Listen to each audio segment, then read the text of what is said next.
el punto del militarismo en todos estos países. Militarismo y democracia son dos cosas excluyentes. A los militares no los elige el pueblo. Y en estos países inmemorialmente y hasta el día de hoy hay un predominio enorme del peso militar sobre la vida civil. Entonces yo sí creo que realmente a más larga distancia, para favorecer la democracia en Centroamérica, ¿qué deberíamos hacer? Desmilitarizar la zona. Y naturalmente en eso va la desarmamentización, ¿verdad?, paulatina del área. Fíjense qué ventajas tendría para la economía de estos países. Cuando en las discusiones anteriores de México se tomaron acuerdos sobre la Fuerza Armada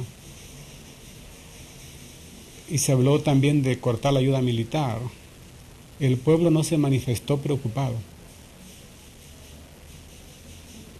Y eso yo lo leí como una mentalidad muy cambiada, en la que ya la presencia del militar no va a ser, valga la redundancia, omnipresente, sino que va a tener su lugar, su espacio, su función muy claramente determinada. Solo ese elemento nos hace pensar que la sociedad estaba antes totalmente militarizada, y yo creo que ahora lo entendemos.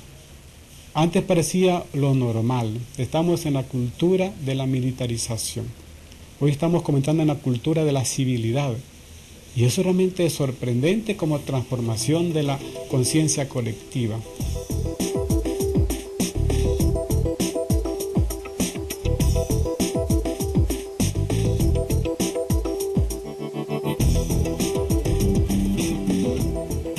La militarización, según analistas, corresponde a una estrategia de seguridad nacional definida e implementada por el gobierno de Estados Unidos. El gobierno de El Salvador ha recibido con beneplácito este componente que algunos han considerado como un quiebre en el proceso de los acuerdos de paz.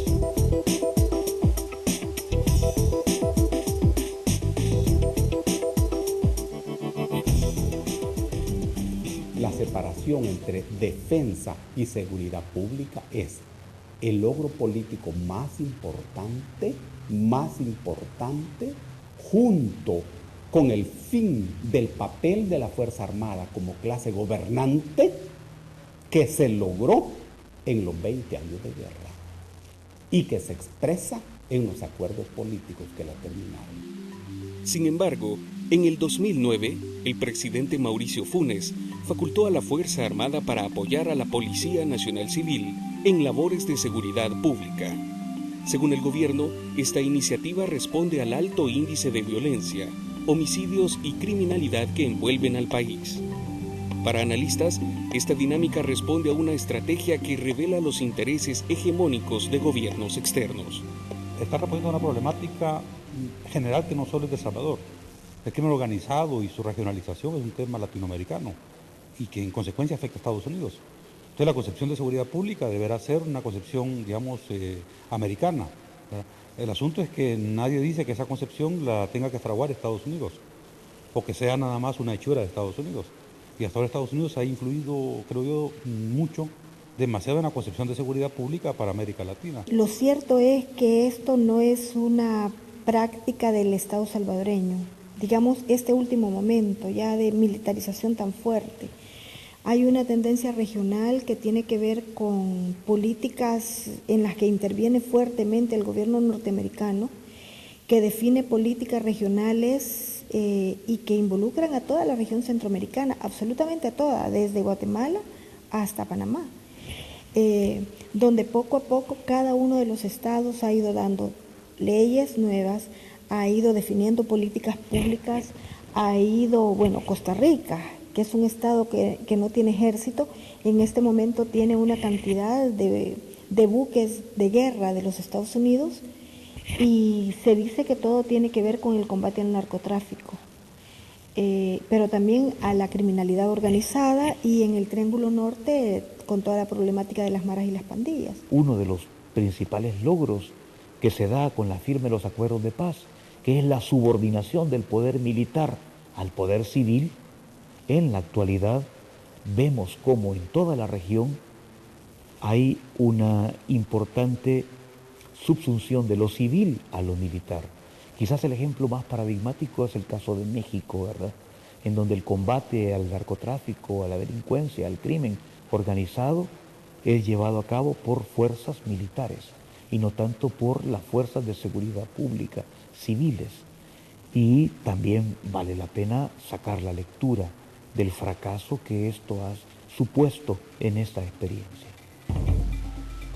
A juicio de especialistas, la militarización junto al Tratado de Libre Comercio y la construcción de los megaproyectos pertenece a una estrategia de seguridad nacional que viene siendo manejada desde el gobierno de Estados Unidos y que tiene como principal propósito ir generando nuevas condiciones para el negocio del sector privado. Y el tercero de los componentes de esa estrategia tiene que ver con una importante falencia en el proceso desde la firma de los acuerdos de paz. Es el componente de la militarización. Y ese tiene un sentido muy práctico, y es que frente a la oposición que pudiera haber de estos megaproyectos de inversión, legitimados jurídicamente a través de los tratados de libre comercio, es desde el componente militar, de militarización, que se ejerce el control.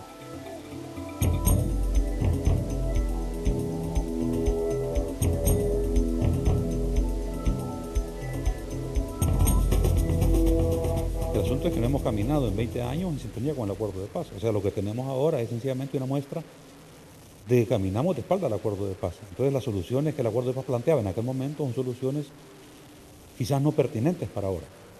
Cuando el acuerdo de paz se firmó, el crimen organizado no tenía la magnitud que tiene ahora. Realmente la sociedad no estaba atrapada en esta vorágine de violencia que tenemos ahora. La agenda de seguridad del actual gobierno está basada en un enfoque de seguridad pública, sin los requerimientos que la seguridad pública tiene, pero avanza y se sitúa en el terreno de la seguridad nacional.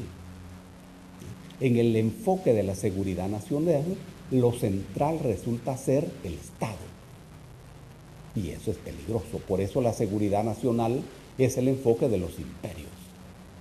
Y sin nada de lo que se llama seguridad ciudadana. Esta seguridad ciudadana es la que establece la garantía de los derechos de las personas. Y esa seguridad ciudadana es lo que asegura una convivencia justa en la sociedad.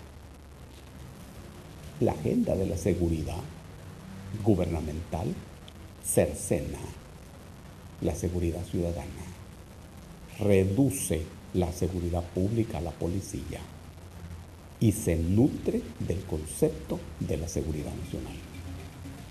¿Ves qué peligroso momento? A finales del 2011, el presidente de la República, Mauricio Funes, juramentó como ministro de Seguridad Pública al general David Munguía Payés. Se dijo que como una medida de combate a la delincuencia y el crimen organizado.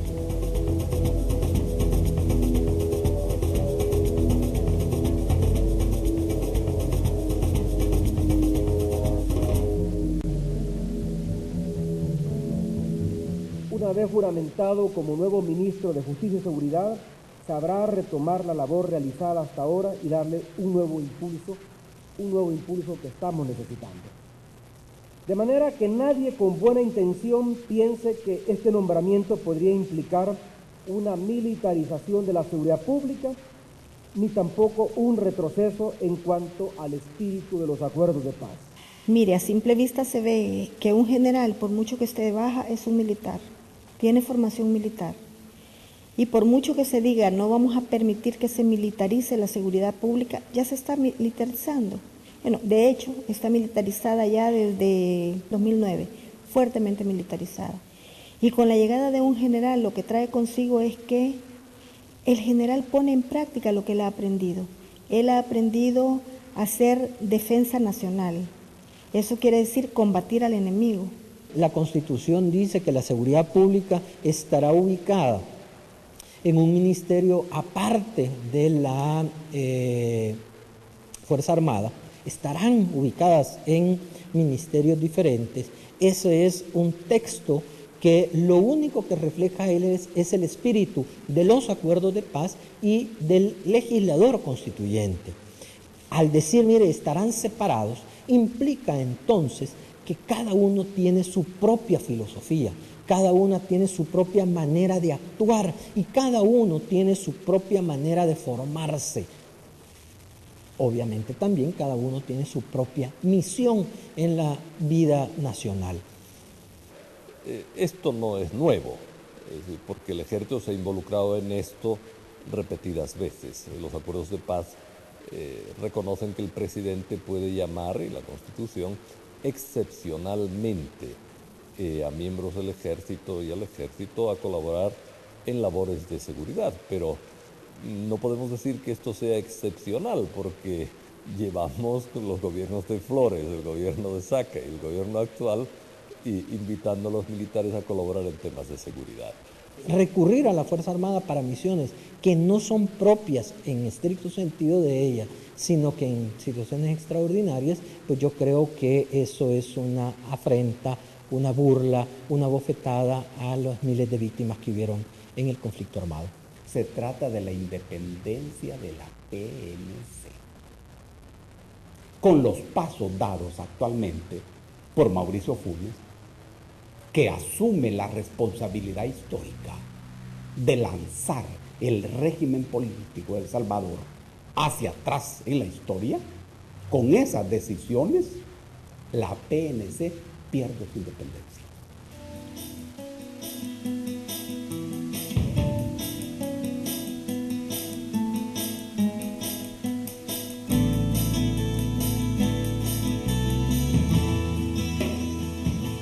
La seguridad es un problema que no depende ni de la policía ni de la Fuerza Armada. Pero la Policía Nacional es la encargada de la seguridad pública. La Fuerza Armada es la encargada de la defensa. Separar estas dos cosas es clave para la vida de los seres humanos en un país tenso e intenso como El Salvador. Hoy se está derribando el muro que separa una cosa de otra. Es cierto, es un problema planetario, pero todo lo planetario repercute en un país como el nuestro, quintuplicado en sus efectos perniciosos.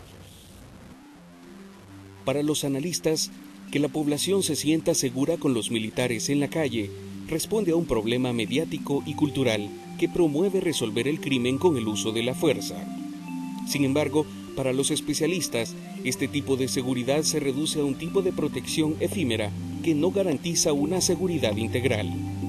¿Por qué los soldados dan más garantía de seguridad? ¿Por qué a la gente le dan más seguridad?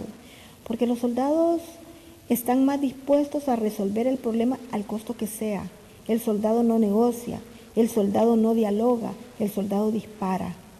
Entonces la gente se siente más segura con alguien que sabe que va a tener capacidad de reprimir lo que sea. En cambio, la Policía Nacional Civil, por su mismo diseño, está más formada para buscarle una solución negociada a un conflicto. El soldado dispara, porque él está formado para combatir al enemigo y se combate al enemigo matándolo. Entonces, obviamente una comunidad que tiene miedo ve con buenos ojos una cosa como esa. En un momento determinado, si hay más presencia militar, lo que hace la delincuencia es desplazarse a otros lugares, pero no se está disminuyendo con esto. Si gente armada en las calles nunca va a ser una buena señal de salud social. Aunque sean agentes del Estado, nunca va a ser buena señal. Una sociedad militarizada, ¿verdad? Porque tener gente armada del Estado en las calles es una sociedad que indica que algo está mal, que no está funcionando como debe ser. Entonces no es buena solución. El Estado, junto al sector político, académico, empresarial e institucional, son esas partes a las que les corresponde resolver el problema de inseguridad social. Para los especialistas, es fundamental identificarlo y perseguirlo eficazmente, sin violentar las leyes y los principios constitucionales de respeto a los derechos humanos. Entonces, pues, tenemos un problema del crimen que creo yo que no se discute con toda la seriedad debida. Pero creo que hay mucha ligereza en el debate Y entonces nos olvidamos que México es el mejor espejo que tenemos, ¿verdad? Y si las cosas no se manejan bien, vamos a sacar como México, con enfrentamientos, digamos, violentos, ¿verdad? Entre grupos armados de criminales y soldados, ¿verdad? Disparándose hasta con bazucas y cañones, porque en México así es, ¿verdad? Si la región se está militarizando cada vez más, nosotros podemos hacer de nuestro territorio en Centroamérica un escenario de guerra como lo que está ocurriendo en el norte de México.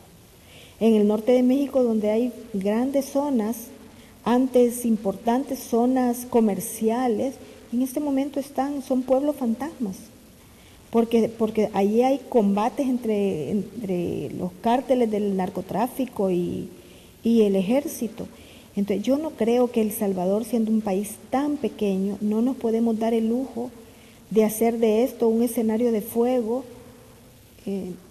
Tendríamos que, creo que el Estado salvadoreño todavía tiene la gran oportunidad de encontrar una solución que seriamente enfrente el problema de la criminalidad, que lo enfrente de manera integral, que enfrente las maras y las pandillas, pero también que enfrente la criminalidad organizada con una institucionalidad fuerte. Eso todavía no ha sido ensayado en el país. Aquí la política ha sido mano dura y ahora mano dura militar, y eso nos puede llevar a un escenario mucho más grave del que tenemos en este momento. No es solución, eso es llevarnos a un callejón que no le vamos a encontrar salida. La prevención, la represión y la inserción son, a juicio de los analistas, los tres campos en los que se debe trabajar para consolidar un Estado de Derecho armonioso y poner fin a la militarización de la seguridad pública y dar una respuesta eficaz e inteligente a la ola de violencia que vive El Salvador. Se debe de revertir esa dinámica de la militarización de la seguridad pública. La seguridad pública militarizada no es de este gobierno, insisto, ¿verdad? Entonces debe de empezar a echarse atrás la utilización de la Fuerza Armada. Se tiene que adoptar varias políticas en esto. Primero, yo creería que muy a tono al aniversario de los 20 años de los acuerdos de paz, lo primero que debemos de hacer como nación es firmar un nuevo pacto como nación, que implica, además de la seguridad, la parte económica, porque hay un encarecimiento de la vida, hay una pérdida adquisitiva del salario de los salvadoreños, hay una altísima tasa de desempleo, ¿ya? Entonces la parte económica es importante, y que en un momento determinado algunos la relacionan que en tanto no haya seguridad ciudadana, la economía no va a mejorar. Entonces obviamente están íntimamente vinculados. El país tiene que plantearse unos nuevos acuerdos de paz, unos nuevos lineamientos serios para enfrentar la violencia, y también el ver cómo se ponen recursos en común para enfrentar la violencia. Sí, yo creo que esta estructura de desarrollo desigual que hay en el país es una estructura que no se quiere tocar, y evidentemente quienes no quieren que la toquen son los que se benefician más de esa estructura de desarrollo desigual. Somos el más vulnerable del mundo y el más atrasado del continente, con la clase dominante menos ilustrada y más violenta, pero con un pueblo maravilloso, constructor de esperanzas. A ese pueblo me dirijo, que le pongan atención a esto y que se preparen para luchar contra esto. Es de vital importancia reconocer que con la subordinación del poder militar al poder civil, el impacto de esta recae e influye directamente en la sociedad, y que con la implementación de las medidas de seguridad a cargo de las fuerzas militares, nos dirigimos hacia una sociedad hostil y más violenta, pues hasta el momento se ha demostrado que el uso de la fuerza no es el mejor elemento de combate. Según los expertos, quienes se ven más afectados son todos aquellos jóvenes a los que se les quita la oportunidad de desarrollarse e involucrarse en una sociedad que los ampare social y productivamente, ya que entre mayor sea la violencia, menores serán las oportunidades de desarrollo.